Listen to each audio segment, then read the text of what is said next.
Hi hello నమస్తే welcome to వెరిడియన్ studios.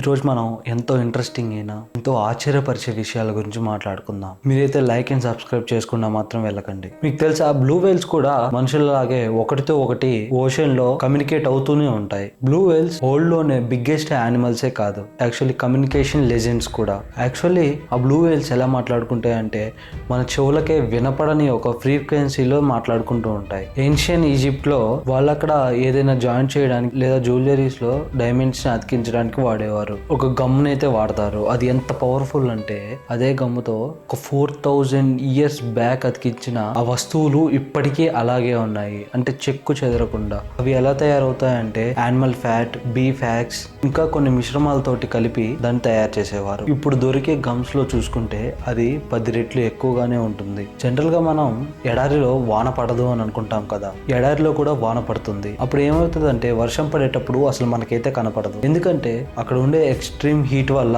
పైనుంచి పడే వాటర్ మధ్యలోనే ఆవిరైపోతాయి. అవి మనకైతే వర్షం పడుతున్నప్పుడు అవైతే మనకి కనపడవు. 1971 లో శాస్త్రవేత్తలు చేసిన ఒక మిస్టేక్ వల్ల ఎడారిలో అయితే ఇప్పటి వరకు కూడా బగబగ మండే మంటలతోటి ఇంకా రేగుతూనే ఉంది, అంటే ఒక చిన్న లావా లాగా. అసలు ఏం జరిగిందంటే 1971 లో శాస్త్రవేత్తలు అండర్ గ్రౌండ్ గ్యాస్ కోసం రీసెర్చ్ చేస్తూ ఉండగా అక్కడ జరిగిన ఒక చిన్న స్పార్క్ వల్ల అదంతా పేలుడు జరిగి అక్కడ ఉన్న గ్యాస్ స్ప్రెడ్ అయిపోయి అది అలాగే ఇప్పటి వరకు మండుతూనే ఉంది. ఆ ఒక్క స్పార్క్ డెజర్ట్ హీట్ తో మిక్స్ అయిపోయి అది కంటిన్యూస్ గా ఫీడ్ అవడం వల్ల అది అప్పటి నుంచి ఇప్పటి వరకు అలా మండుతూనే ఉంది. బ్యాంబూ ట్రీ అనేది వరల్డ్ లోనే ఫాస్టెస్ట్ గ్రోయింగ్ ప్లాంట్ కదా. ఒక 24 అవర్స్ లోనే ఇది 90 సెంటీమీటర్ వరకు పెరుగుతుంది. అంటే మీరు ఒకవేళ మార్నింగ్ చూసి ఈవినింగ్ వచ్చి మళ్ళీ చూస్తే ఒక అడుగు పైకే ఉంటుంది. అది అంత ఫాస్ట్ గా గ్రో అవుతుంది అనమాట. మీకు తెలుసా, మన బ్రెయిన్ లో మ్యాగ్రోఫోపిక్ అనే ఒక చిన్న మెటల్స్ అయితే ఉంటాయి. బీట్స్ వంటి యానిమల్స్ మ్యాగ్నెటిక్స్ ని ఫీల్ చేయడానికి యూజ్ చేసే క్రిస్టల్ రాగే ఉంటాయి. శాస్త్రవేత్తలు ఇంతవరకు వాటిపై రీసెర్చ్ చేస్తూనే ఉన్నారు. హ్యూమన్ మ్యాగ్నెటిక్ సైన్స్ ని కూడా యూజ్ చేస్తారా? బాడీలో మనకే తెలియకుండా బర్డ్స్ లాగా మన బాడీలో ఒక కంపాస్ ఉంది అనమాట. ఇథియోపియాలో ఒక మిస్టీరియస్ లేక్ ఉంది. అది వాటర్ తో కాకుండా ఒక పెద్ద లావాతో నిండిపోయి ఉంటుంది.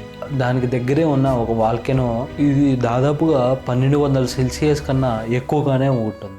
అంటే అది 1200 సెల్సియస్ లో ఇప్పటి వరకు బాయిల్డ్ అవుతూనే ఉంది. దాంట్లో ఒకవేళ ఒక మనిషి పడ్డాడు అనుకోండి, బూడిద కూడా దొరకదు. అంటే నార్మల్ గా ఐలాండ్స్ అంటే దాంట్లో ఎటువంటి గ్రోత్ ఉండదు, కానీ ఒక చోటు ఉంది, అది చాలా అద్భుతంగా ఉంటుంది. ఒక ఐలాండ్ ఉంది, దాని కింద అంటే సముద్రంలో ఒక వాల్కెనో పేలి దాని వల్ల అయితే ఆ ఐలాండ్ అయితే తయారైంది. ఒకవేళ మీరు బొగ్గు గనుల దగ్గర ఉన్నారే అనుకోండి, మీ ఇంటి కింద ఒక బొగ్గు గనులు కాలిపోతున్నాయి అని తెలిస్తే అందరూ ఇల్లు వదిలేసి పారిపోతారు కదా, కానీ స్పెడెన్లో మాత్రం అలా ఉండదు. అక్కడ వాళ్ళు ఏం చేశారో చూడండి, ఏకంగా వాళ్ళ ఇంటిని బండి మీద పెట్టి తీసుకొని వెళ్ళిపోయారు. మీరు నిజంగా నమ్మట్లేదు కదా, వాళ్ళైతే ఒక అద్భుతాన్ని చేశారు. అది ఒక 6 టన్నులు ఉన్న ఒక చర్చ్ బిల్డింగ్ ని ట్రాన్స్పోర్ట్ చేశారు. అదేమిటంటే అది ఒక చర్చ్, దాన్ని అయితే ఒక ప్లేస్ నుంచి ఇంకో ప్లేస్ కు తరలించాల్సి వచ్చి దాన్ని కోల్పోలేక ఇలా అయితే చేశారు. అది ఎందుకు మార్చాల్సి వచ్చిందంటే అది రోజు రోజుకి ఆ బిల్డింగ్ కుంగిపోతూనే ఉంటుంది.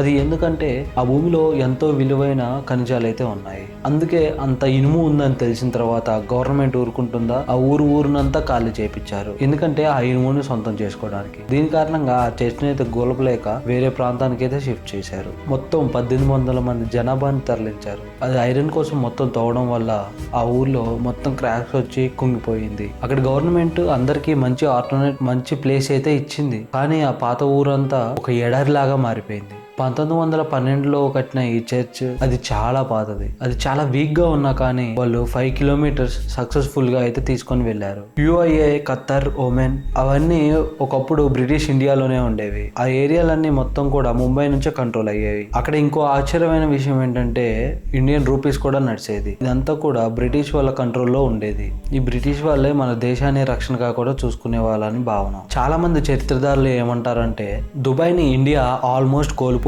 లేకుంటే అక్కడ ఉన్న ఎక్స్పెన్సివ్ ఆయిల్ సంపద అది ఇండియా అదే అయ్యేది. కానీ ఎందుకంటే మీరు ఎప్పుడైనా దుబాయ్ వెళ్ళినప్పుడు చూడండి, అక్కడ మొత్తం జనాభాలో 38% మంది మన ఇండియా వాళ్ళే ఉంటారు. 1947లో మన దేశానికి ఫ్రీడమ్ వచ్చింది కదా, కానీ బ్రిటిషర్స్ మాత్రం యుఐఏను వదిలిపెట్టలేదు. కానీ చాలా మంది అనేది ఏంటంటే దుబాయ్ ని ఇండియా సొంతం చేసుకోలేకపోయింది. మన ఇండియాకి ఫ్రీడమ్ వచ్చినప్పుడు గల్ఫ్ దేశాల్లో అక్కడ ఉన్న షేక్స్ ఇండియాతో కలవాలని అస్సలు అనుకోలేదు. వాళ్ళు వాళ్ళకంటూ ఒక సొంత ప్రదేశం కావాలి అనుకున్నారు. అందుకే వాళ్ళు బ్రిటిషర్స్ ది వాళ్ళ కంట్రోల్లో ఉండడానికే చాలా ఇష్టపడ్డారు. ఎందుకంటే ఆ బ్రిటిష్ వాళ్ళు వాళ్ళకి ప్రొడక్షన్ ఇచ్చేవారు. షేక్స్ కూడా వాళ్ళ ప్రాంతాన్ని చాలా బాగా చూసుకునేవారు. అంటే ఇది ఒక పార్ట్నర్షిప్ లాంటిది. Thank you for watching this video. ఇన్ని ఫ్యాక్ట్స్ విన్న తర్వాత మీకు ఏ ఫ్యాక్ట్ అయితే నచ్చిందో కామెంట్ చేయకుండా మాత్రం అస్సలు వెళ్ళకండి. మరి ముఖ్యంగా సబ్స్క్రైబ్ కూడా చేసుకుంటారు కదా.